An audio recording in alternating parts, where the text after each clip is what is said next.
It was 1943. In the burning sands of North Africa and the hedgerows of Normandy, German soldiers, once part of Hitler's vaunted war machine, found themselves disarmed, defeated, and herded into captivity. For years, Nazi propaganda had filled their minds with terrifying images of the enemy. Americans were painted as weak, decadent, and cowardly, yet also cruel to prisoners. Many Germans believed capture by the Allies would mean humiliation, starvation, or execution. So, when the trucks and trains carrying them finally rumbled into American soil, thousands of miles from the Reich, they braced for the worst. Their uniforms were tattered, their boots worn thin. Some still carried the weight of battlefield wounds. They stepped off the trains with hollow eyes, expecting to be shoved, cursed, or worse. Instead, something extraordinary happened. As the prisoners filed into camps scattered across the American Midwest and South, they were issued meals. Real meals, with more food than some of them had seen in years. On the trays were thick sandwiches slathered with an unfamiliar paste. The guards called it peanut butter.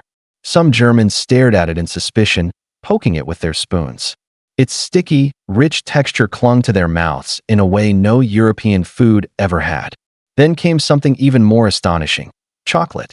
Not a tiny ration or a sliver shared among 10 men, but entire bars handed out casually, as though it were nothing special.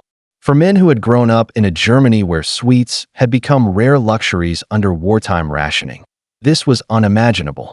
Chocolate was for children on birthdays, not for prisoners of war. The reaction was disbelief. Some POWs laughed nervously, convinced it was a trick. Others clutched the candy like treasure, savoring every bite. One prisoner later admitted he cried while eating chocolate for the first time in years, not because of the taste, but because it revealed something far more powerful: America's abundance. The guards, many of them young farm boys turned soldiers, treated these offerings casually. To them, peanut butter sandwiches and Hershey bars were everyday fare. To the Germans, they were revelations. Here was the enemy, capable of producing so much food that even prisoners ate better than many civilians in Europe. It was more than a meal. It was a cultural shockwave. In Germany, the propaganda ministry had long declared that America was soft, incapable of real endurance. Yet here, the prisoners discovered a land that seemed overflowing with strength, measured not only in weapons, but in calories. They began to whisper among themselves, "If this is how the enemy feeds prisoners, what must his soldiers eat?" For many German POWs, the first taste of peanut butter and chocolate marked the beginning of a transformation. It was the moment when the image of America crafted by Goebbels and the Nazi press began to crumble. This was not a starving, decadent society on the verge of collapse. This was a nation so powerful that it could afford generosity even to its enemies. And that realization carried a deeper question, one that gnawed at them through the long nights in their barracks. How can we hope to defeat a country that feeds even its prisoners like kings? The story of German POWs in America is filled with such moments of contradiction and revelation. From fields of corn larger than entire German towns, to libraries and sports fields inside POW camps, to the taste of peanut butter clinging stubbornly to their tongues, each experience chipped away at old beliefs. But it all began with that first meal. Unexpected, shocking, and unforgettable. Peanut butter and chocolate. Simple foods that carried the weight of a civilization's strength. By the middle of 1943, the Second World War had become a global struggle not only of armies, but of economies. Victory would not be won solely by bullets and bombs. It would depend on which side could feed, equip, and sustain its forces the longest. For Germany, the outlook was grim. Years of war had strained the Reich's resources. Rationing was strict. Families in Berlin or Hamburg often survived on thin slices of bread, turnip soup, and meager portions of meat. Chocolate, butter, and sugar were luxuries long vanished from everyday life. Even soldiers at the front received less with each passing year, their rations shrinking as supply lines buckled under Allied bombing. In contrast, America was bursting with abundance. The United States had entered the war late, but with unparalleled industrial and agricultural might. Fields of corn, wheat, and soy stretched across the Midwest. Canneries worked day and night, churning out food not only for American soldiers, but for Allied nations. On you soil, rationing existed, but it never approached the hunger and deprivation felt in Europe. Even in wartime, American families enjoyed more calories per day than many Germans had in peacetime. This imbalance was not lost on the men who became prisoners of war. Between 1942 and 1945, roughly 425,000 German POWs were transported to camps across 46 U.S. states. They were captured in North Africa, Italy, and later France, and shipped across the Atlantic in massive convoys. Some ended up in the pine forests of Arkansas, others in the wheat fields of Nebraska, the deserts of Arizona, or the rolling farmlands of Texas. When they first arrived, many Germans expected brutal treatment. After all, Nazi propaganda had assured them that Americans were cruel, undisciplined, and greedy. They feared starvation or forced labor in unbearable conditions. Some even imagined they would be paraded through towns as trophies of war. But the reality was different. From the outset, the U.S. government committed itself to following the Geneva Convention of 1929. This meant that prisoners would be fed adequately, housed decently, and treated with a baseline of dignity. The decision was partly practical. America wanted its own soldiers, captured in Europe, to receive fair treatment in return. But it was also a matter of principle. American leaders sought to demonstrate that their nation fought not just with power, but with values. Thus, the German prisoners found themselves in camps with barracks, mess halls, infirmaries, and even libraries. They were assigned work, but only tasks permitted under international law, primarily farming, forestry, and non-military industry. They were paid small wages and canteen credits. And most importantly, they were fed in a way they had not imagined possible. The average German soldier had grown used to shortages. Coffee was replaced with ersatz substitutes. Meat was rationed to small portions. Sugar and chocolate were virtually unobtainable. Yet in America, even in captivity, their trays carried meat, bread, potatoes, and vegetables. And sometimes, shockingly, there were sweets. Peanut butter sandwiches and chocolate bars, symbols of everyday American life, became the POWs' first taste of a different world. The cultural shock was immense. To a man raised in a Europe at war since 1939, the idea that the enemy could feed him better as a prisoner than Germany could feed its own civilians was almost unbearable. Many wrote in letters home about the abundance they encountered, though censors often clipped their words. Still, whispers spread. America was not weak. America was overflowing with strength. This revelation planted the seed of a larger transformation. The prisoners began to realize that the war was not simply about ideology or battlefield courage.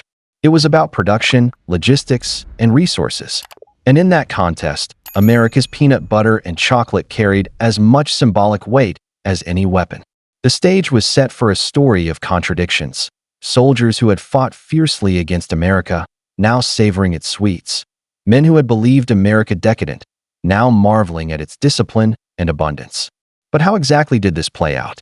What was daily life like for the German POWs who found themselves scattered across the United States? And how did something as simple as food begin to reshape their understanding of the enemy?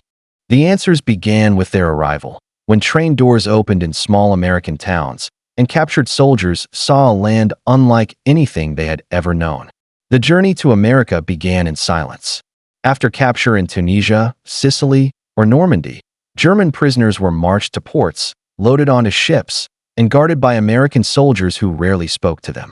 The voyage across the Atlantic was long and tense. Submarine threats loomed, and the prisoners huddled in cramped holds, whispering about what awaited them on the other side. Some imagined forced labor in coal mines. Others feared starvation. Most had never seen America, and their only images came from years of propaganda, a land of jazz, corruption, and materialism, destined to crumble under its own decadence. When the ships docked and the prisoners were transferred to trains bound for the interior of the United States, a new wave of shock set in. Through the slatted windows of cattle cars converted for transport, they glimpsed vast fields of corn, endless rows of wheat, and small towns with neat houses and wide streets. For men raised in the tight villages of Bavaria or along the narrow valleys of the Rhine, the sheer space was overwhelming. "Everything here is so large," one POW later recalled. "The farms are bigger than our towns. But the real revelation came with the first meal. When they arrived at camp processing centers, often guarded compounds hastily built in rural America, the prisoners were handed trays piled high with food. Thick slices of bread, potatoes, meat stews, vegetables, and coffee filled their plates. Many stared in disbelief. In Germany, even civilians were struggling with rations, and soldiers at the front often went hungry. Here, the enemy served them meals that rivaled what officers in the Wehrmacht might expect. Then came something utterly foreign: peanut butter. It was spread thick on sandwiches, its creamy texture unlike anything the Germans had ever eaten. The first bites produced mixed reactions. Some recoiled at its stickiness, laughing as it glued their mouths together. Others found it rich and satisfying. For many, the very existence of such a product was shocking. How could a country invent a food purely for convenience and calories and distribute it so casually, even to prisoners? Alongside the peanut butter came chocolate. Entire bars, wrapped in foil, handed out as if they were nothing unusual. In wartime Germany, chocolate was a fading memory, rationed so tightly that most children had forgotten its taste. To receive a bar in captivity was almost surreal. Prisoners hoarded them, nibbled slowly to make them last, or wrote home about the miracle of American abundance.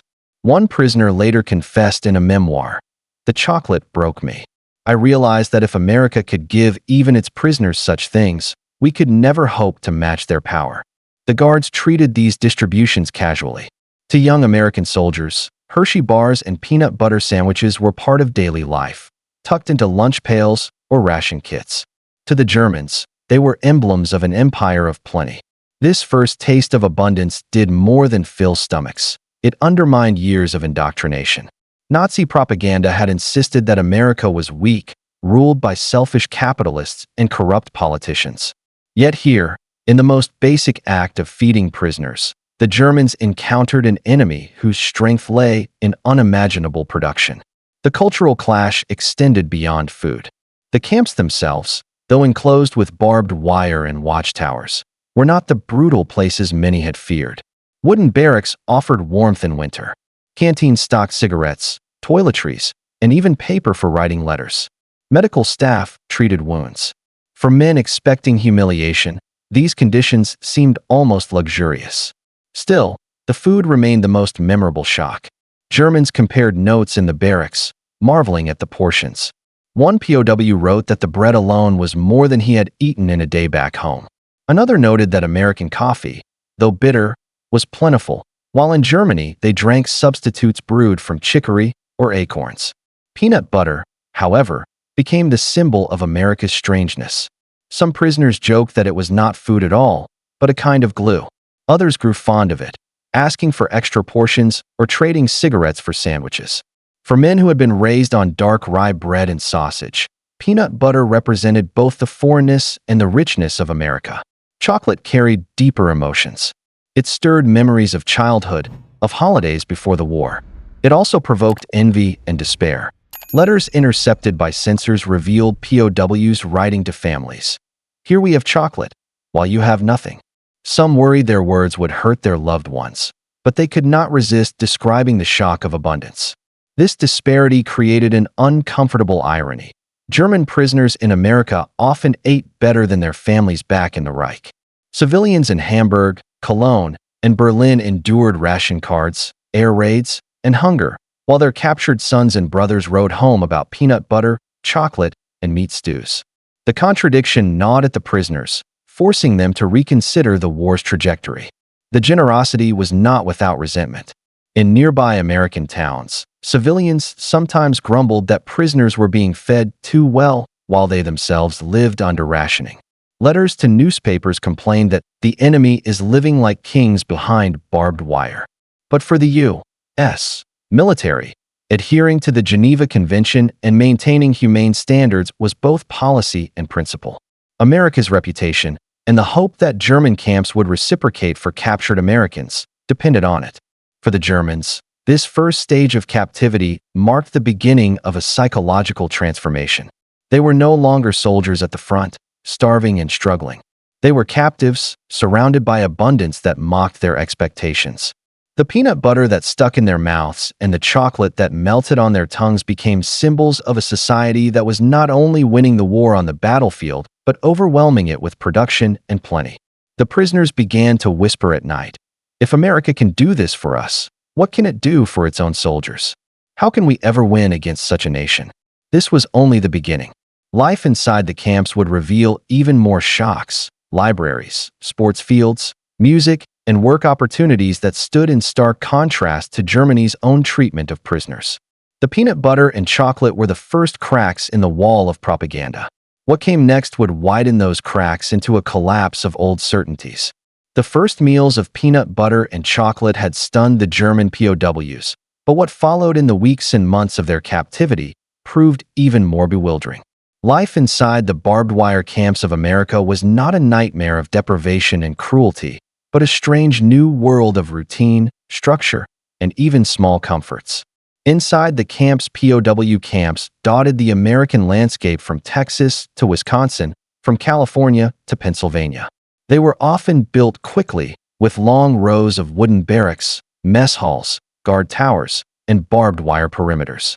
At first glance, they looked like military bases, but the atmosphere inside was far different from what the Germans had expected. Each camp was organized like a small town. Prisoners had daily roll calls, meals at regular hours, and scheduled work. They slept in bunks stacked in neat rows, often in buildings warmed by coal stoves in winter and cooled by open windows in summer. Showers and laundry facilities were provided. There were infirmaries for the sick and wounded. And to the amazement of many, there were recreation spaces, libraries stocked with English and German books, makeshift theaters, soccer fields, and even music rooms with instruments. The Geneva Convention had required humane treatment, but the Americans went further than simple compliance. They seemed determined to demonstrate that their society was both strong and fair. Food continued to be the centerpiece of shock. Rations for POWs were not stingy. They often mirrored those given to American soldiers, adjusted slightly for availability. Prisoners ate bread, meat, potatoes, vegetables, and fruit. In some camps, they were even given access to canteen stores where they could purchase extras, cigarettes, toiletries, and yes, chocolate. Letters smuggled through censorship revealed the depth of astonishment. "We eat better here than at home," wrote one prisoner. "America is a land of milk and honey. Even their prisoners are fed like kings." The contrast to Germany was painful.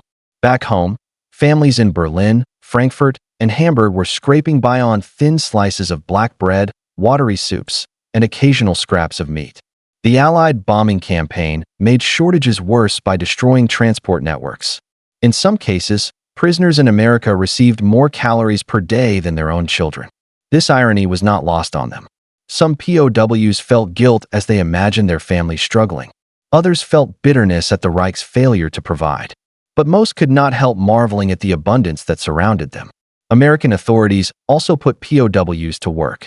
Under the Geneva Convention, prisoners could not be forced into military labor, but they could be employed in agriculture, forestry, and non-military industry. For America, this was a necessity. With so many men fighting overseas, farms and factories faced severe labor shortages. German POWs became a solution. They harvested crops in the Midwest, cut timber in the South, and canned food in processing plants. They were paid small wages, tokens really, redeemable at camp canteens, but the principle astonished them. They were being compensated, however modestly, for their labor. Farmers who encountered the POWs were struck by their discipline and skill. Many Germans had grown up in agricultural villages, and their knowledge was put to immediate use. Some locals resented the sight of enemy soldiers working their fields, but others came to respect their diligence. Stories spread of farmers sharing meals with the prisoners after a long day's harvest, or quietly slipping them extra fruit and bread. For the POWs, this was yet another cultural shock. The enemy who had captured them, who had every reason to hate them, was treating them not as animals, but as men. Beyond food and work, there were other surprises. Camps often allowed POWs to form orchestras, stage plays, or organize soccer matches. Some were given access to educational programs, English lessons, technical manuals, even college-level courses. For men who had expected humiliation, this was nothing short of astonishing. Music in particular became a bridge. In one camp, a German choir sang Christmas carols, and American guards stopped to listen, moved by the familiar melodies. In another, prisoners formed an orchestra that performed for both fellow inmates and occasionally for locals. To many Germans, this revealed something profound. America's strength lay not only in material abundance, but in cultural freedom. Even prisoners could find space for creativity. The contrast to German-run camps for Allied prisoners was stark. In stalags and offlogs across the Reich, American and British POWs endured meager rations, harsh discipline, and often brutal winters without adequate clothing. The German economy, stretched thin by total war, could not or would not provide more. Red Cross packages often kept Allied prisoners alive. Many lost weight rapidly. Some died of malnutrition. The German POWs in America knew this. They heard rumors from guards, read between the lines of censored letters, and sometimes saw Allied propaganda leaflets that made the comparisons explicit. The irony gnawed at them. While Allied soldiers in Germany shivered and starved, they themselves played soccer and ate chocolate behind American barbed wire. Some refused to accept it, insisting it was a temporary trick. Others recognized the truth. Germany was collapsing, and America was overflowing. Amid all these revelations, peanut butter and chocolate remained the enduring symbols of captivity. Peanut butter was mocked, joked about, and yet secretly enjoyed. Chocolate was hoarded, treasured, and often sent home in descriptions that amazed families who had not seen such luxuries in years. Together, they came to represent the central contradiction of the German POW experience in America. The enemy was supposed to be brutal, yet here he was generous. The enemy was supposed to be decadent, yet here he was disciplined and strong. Day by day, the prisoners began to see America differently. The nation they had been told was weak was anything but. Its ability to feed, clothe, and even entertain its prisoners revealed a strength far beyond tanks and planes. This realization carried dangerous implications for morale. If America could treat its captives so well, what did it provide for its own soldiers? If its farms could produce so much, how could Germany, already struggling, hope to compete? The cracks in Nazi propaganda widened. Some POWs clung to old loyalties, insisting that America's abundance was shallow and meaningless. But others began to quietly question, to wonder if perhaps their cause was doomed not by courage or cowardice, but by simple arithmetic. America had more. And all of it was made tangible in the taste of a chocolate bar melting in their mouths, or the sticky strangeness of peanut butter on their tongues. The months turned into years, and for German POWs scattered across the United States, the shock of their first meals never faded entirely.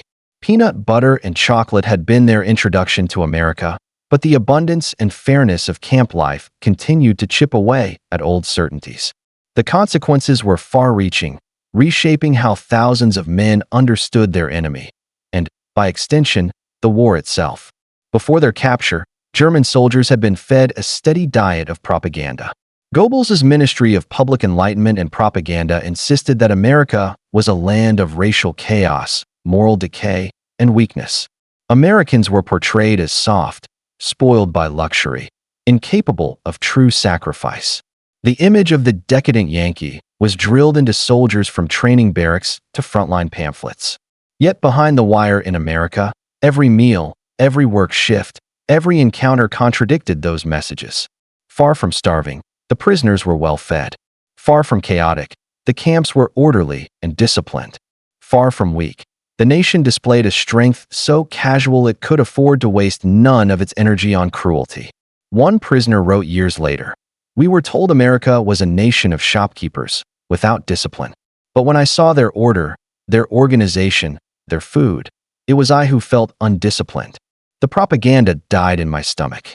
It is difficult to overstate the psychological impact of this realization. For many POWs, the collapse of propaganda was more destabilizing than defeat on the battlefield. A bullet wound could be explained away. But peanut butter sandwiches and chocolate bars, symbols of an enemy's casual abundance, were irrefutable evidence that the Reich had lied. The irony deepened with every letter from home. German families described shortages, bombings, and hunger. Bread was rationed to thin slices. Meat was rare. Butter and chocolate were virtually non-existent. Children went to bed hungry. Women scavenged for scraps in bombed-out cities. Meanwhile, their captured sons and husbands ate regularly. Some gained weight in captivity. Many admitted in private letters, when they could slip past censors, that they were eating better as prisoners in America than their families were in Germany. One POW confessed in his diary, "At home, they starve. Here, I eat meat, bread, even chocolate. It is a terrible irony to be an enemy prisoner and yet be treated better than my own people." This disparity created guilt as well as gratitude. Some prisoners avoided writing honestly, fearing their words would bring sorrow to their loved ones. Others wrote carefully coded letters, hinting at their surprise without saying outright what they experienced. But the truth circulated in whispers.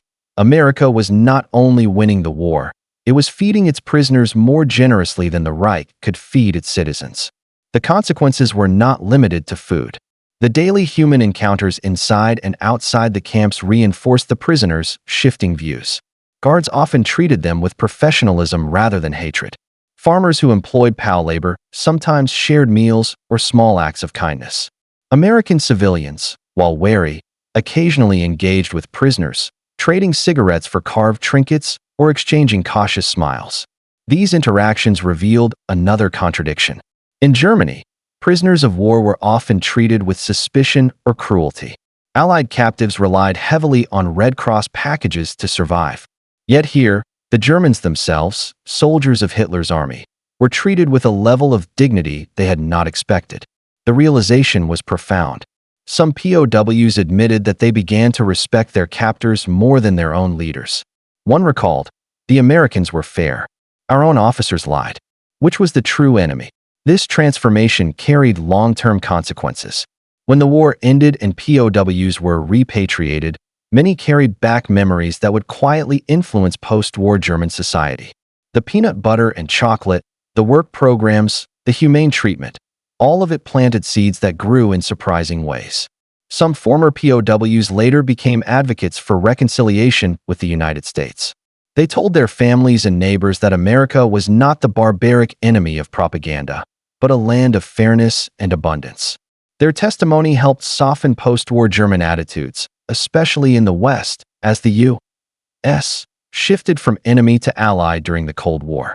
In oral histories decades later, many recalled their first taste of chocolate in captivity as the moment their view of America began to change. One former prisoner summed it up, "They conquered us with chocolate more surely than with guns." For the German POWs, the ultimate consequence of their captivity was the recognition that the war had already been decided, not by ideology or courage, but by logistics. America's ability to feed its prisoners better than Germany fed its own people revealed the true scale of the imbalance. Peanut butter, though strange to their palates, became a symbol of this strength. A food invented for efficiency, mass-produced, and spread casually on bread for soldiers and captives alike. Chocolate symbolized abundance, the ability to provide luxuries even in wartime. Together, they embodied a society that could outproduce, outfeed, and outlast any rival. The Germans began to whisper among themselves, "How can we defeat a country that can do this?" The question was not rhetorical. It was a recognition that defeat was inevitable. The peanut butter that stuck to the roof of their mouths and the chocolate that melted on their tongues carried a message more powerful than any propaganda leaflet. America was too strong to be beaten. For America, the treatment of POWs also carried meaning. By upholding the Geneva Convention and going beyond it, the U.S. demonstrated a moral victory. Feeding prisoners well was not just about calories, it was about principle. It reinforced the image of America as a nation fighting for values as well as survival. This mattered deeply in the post-war years. When former POWs returned to Germany with stories of fair treatment, they contrasted sharply with tales of brutality in Soviet captivity. For many, the comparison shaped their alignment in the emerging Cold War, tilting sympathy toward the United States. By the time the war ended in 1945, the experience of captivity had left German POWs with memories they would never forget. The shock of abundance, the collapse of propaganda, the guilt of eating better than families back home, all of it reshaped how they saw their enemy. And it all began with peanut butter and chocolate. By late 1944, the war's tide had turned decisively. Allied armies pressed toward the Rhine, while German cities burned under relentless bombing. Yet inside the barbed wire fences of America, the German POWs lived in a paradoxical bubble. They were prisoners, cut off from home, yet they ate, worked, and even played in ways that made captivity strangely bearable. The emotional climax of their experience came not from a battlefield, but from the mess hall and the mailroom. Every week, censored letters filtered in from home. Mothers and wives wrote of shortages, bombings, and hunger. "We have no butter," one wife wrote. "Meat is gone. We queue for hours for bread." Some letters hinted at despair. "The children cry at night from hunger." The prisoners would sit quietly after reading, their hands trembling, guilt gnawing at them. Because only hours earlier, they had eaten a hot stew with bread and fruit. Perhaps they had even traded cigarettes for a chocolate bar at the canteen. The contrast was unbearable. One POW later recalled, "We lived better as prisoners than our families lived in freedom. That was when I knew the war was lost. No government that cannot feed its own people can win." The simple act of unwrapping a Hershey bar became a revelation. For a German soldier who had not tasted real chocolate since childhood, the first bite was overwhelming. Sweetness spread across his tongue, a reminder of a world beyond war. Some wept openly, not just for the taste, but for what it represented: America's wealth, America's power, America's ability to provide luxuries even in the midst of global conflict. One man described the moment vividly. "I cried into my chocolate. It was not the flavor, it was the knowledge. If they give this to prisoners, what do their soldiers have? What do their children have? How can we fight such a nation?" Chocolate was no longer candy. It was proof. Peanut butter carried its own symbolism. To the Germans, its sticky, strange texture was almost comical at first. Yet the more they ate it, the more they realized what it meant. Peanut butter was efficient, protein-packed, and cheap to produce. It could be spread on bread, shipped overseas, and fed to millions. In its very existence, peanut butter represented America's industrial genius, the ability to transform a humble crop like peanuts into a staple food that sustained armies. As one prisoner whispered to another in disbelief, "They make food from anything. They waste nothing. We cannot match them." The realization spread slowly but surely through the barracks. The Reich could not win. It was not just the bombs raining down on Hamburg or the Russian armies pushing west. It was the chocolate in their pockets, the peanut butter on their bread, the letters from home describing empty shelves. For many, the emotional turning point came when they stopped asking if Germany would lose and began asking when. One prisoner described the moment in his diary. "We knew then. Our leaders lied. They told us America was weak, decadent. But I sat with chocolate in my hand, peanut butter in my mouth, and I knew. This is a country stronger than ours will ever be." In that sense, peanut butter and chocolate became symbols of America's true victory. They were not weapons, yet they broke morale more effectively than bullets. They proved that America's strength was not only in its armies, but in its capacity to feed, to provide, to make abundance seem effortless. The German POWs, once loyal soldiers of Hitler, were conquered not only by force of arms, but by the sweet, sticky taste of foods they had never imagined. And in that moment of collapse, when chocolate brought tears and peanut butter brought resignation, they realized the truth. The war was unwinnable. The story of German prisoners of war in America is filled with irony.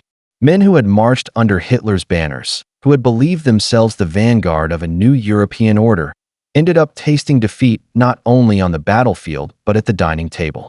Their first shock was peanut butter and chocolate, foods they had never expected, luxuries they thought unattainable in wartime. What began as a strange meal became something much larger, a revelation about the true nature of their enemy. America was not weak, decadent, or disorganized, as Nazi propaganda had insisted. It was strong, disciplined, and overflowing with resources. Its strength was not measured only in tanks and bombers, but in its ability to feed millions, to treat prisoners humanely, and to maintain abundance even in total war. For the POWs, this experience carried lasting consequences. Many admitted, years later, that their time in America shattered illusions. They discovered fairness, order, and generosity where they had expected cruelty. They realized that no ideology could disguise the plain fact of America's production. A society that could hand out chocolate bars to its enemies was a society that could not be defeated. The irony was painful. Letters from home described children crying from hunger, mothers standing in ration lines, families scraping by on scraps. And yet their sons and husbands in captivity ate regularly, sometimes more generously than they ever had in uniform. For some, the guilt was unbearable. For others, it sparked a quiet admiration.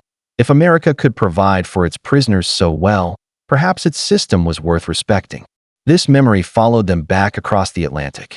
When the war ended and Germany lay in ruins, hundreds of thousands of repatriated POWs carried stories of peanut butter, chocolate, and humane treatment. These stories stood in stark contrast to those who had endured captivity in the Soviet Union, where hunger, cold, and brutality were daily companions. The comparison mattered. In the years that followed, as West Germany rebuilt and aligned itself with the United States, memories of captivity in America helped soften the path toward reconciliation. For the Americans, too, the treatment of POWs had meaning. It reinforced the belief that they fought not only to destroy tyranny, but to uphold values of fairness and humanity. Feeding prisoners well, allowing them work, even letting them play soccer or stage plays behind barbed wire. These choices projected moral strength to the world, and they reminded Americans themselves that their ideals did not have to be abandoned, even in a war of survival. The legacy of peanut butter and chocolate, then, is not trivial. It is profound. For the German POWs, these foods became symbols of abundance, reminders that the war was lost not simply because of battles, but because of the sheer scale of America's resources. For America, they became quiet victories, proof that power could be demonstrated not only in bombs dropped, but in meals served. And in the long arc of history, these simple foods, sticky peanut butter sandwiches, sweet chocolate bars, played their part in reshaping the relationship between two nations. They turned former enemies into eventual allies. They reminded the world that even in the darkest times, gestures of humanity can echo louder than gunfire. Because sometimes, the taste of defeat is not bitterness. It is chocolate on the tongue, peanut butter on bread, and the realization that a new world is being born.